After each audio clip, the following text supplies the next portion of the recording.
92.7 FM WMDX, Madison's real news and great conversation. Here's your Daily News Roundup.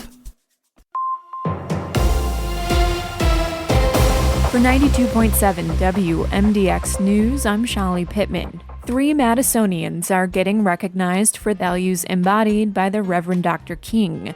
Ahmad Jamal Eubanks is a founder of an education consulting business. Dr. Justice Castaneda is executive director of Commonwealth Development, and Gift Akari is a musician and electrical engineering freshman at UW-Madison. Last night, those 3 were honored with humanitarian awards at the 41st Madison-Dane County MLK Day observance, which also featured keynote speaker Mark Lamont Hill, a scholar, author, and commentator. For every person with a microphone, every person with a memory, every person with a statue, there's tens of thousands of people who organized, who struggled, who voted, who prayed, who made photocopies, who cooked, who bailed people out of jail, who stood in the gap for freedom to happen. And we got to lift those names up and those voices up and not just a single superstar. Other speakers last night connected King's legacy to immigrant rights. Madison Mayor Santia Rhodes Conway.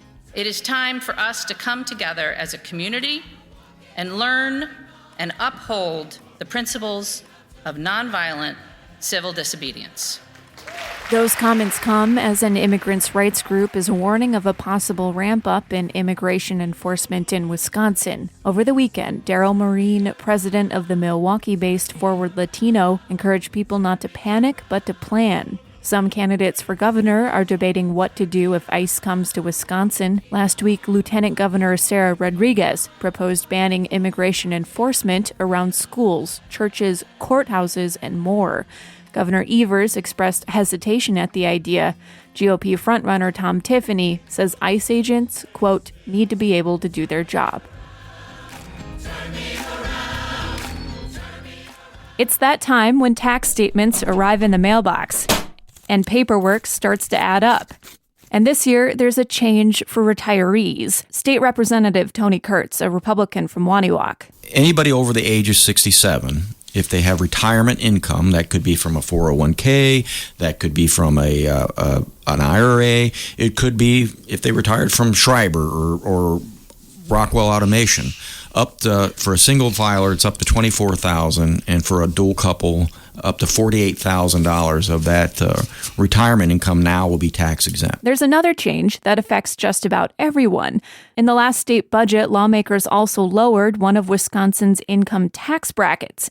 Senator Howard Markline, a Republican from Spring Green and a co-chair of the state's budget writing committee. Also, the second tax bracket, we lowered that rate by almost 1%. So these are everybody that works basically is in that second tax bracket. Even if you make $200,000 a year, you go through that bracket anyways. While income taxes are ticking down, property tax bills are growing. They're the highest they've been since 2018, according to an analysis from the Wisconsin Policy Forum. It's driven by an increase in student spending and voter referendums, while state spending on education has remained mostly flat. New estimates show Wisconsin could end the budget cycle with roughly $2.5 billion left over, driven by stronger than expected tax collections. Republicans on the Joint Finance Committee are warning against committing that savings to ongoing spending. The governor and Democratic lawmakers, though, say the surplus should be used to ease costs for Wisconsinites,